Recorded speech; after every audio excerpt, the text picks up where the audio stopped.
Okay, so at the request of one of my followers, I was asked to explain Airbnb. So Airbnb is a company where you can go online to www.airbnb.com. I am not a representative from them or anything of that matter. I just use them a lot, and I've had people ask me questions. So nowadays, when people ask me questions, I just direct them to my YouTube channel and tell them that they need to just watch the video.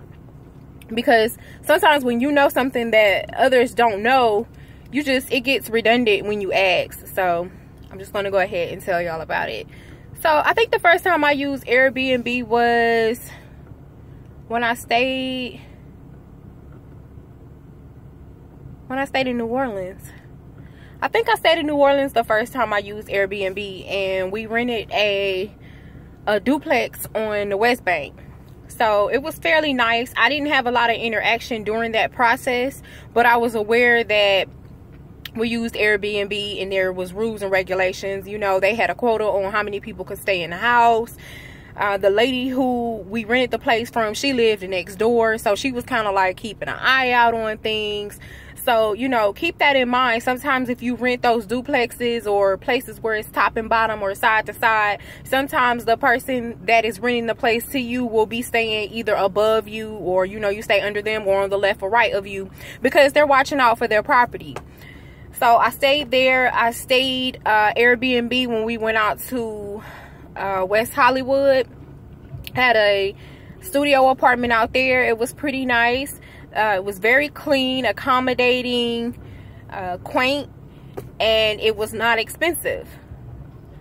So where else did I stay? Stay at Airbnb. I did one in Cleveland one time when I had to go home and take care of some business. I needed a place that was going to be kind of like, you know, home away from home. So I went ahead and just stayed in one out in Rocky River in Cleveland. And the first thing that you want to do is, before you get to your Airbnb, you need to check your reservations, see if there's any specifics on if they're going to leave a key for you in some hidden rock, or, you know, if it's going to be under the mat. You know, you need to know how you're going to gain access to the house, because sometimes people don't meet up with you.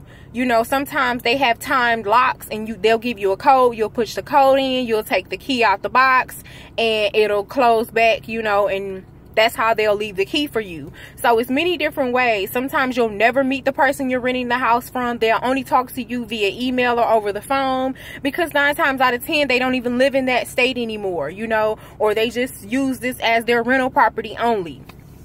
So getting in the house, when you get in a home, what I like to do when I go in a home, and the same thing I do when I rent a car, I take a look around. I go open the curtains.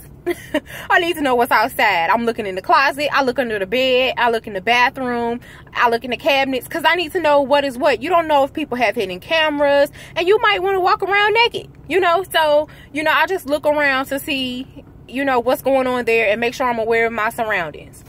After that, and everything is all cool, then, you know, enjoy your stay and relax. If you need to communicate with them, I think on the Airbnb application, there's a part on there where you can put in, hey, you know, this is going on with me, and then they'll send a message over to that person if they didn't give you their personal cell phone number.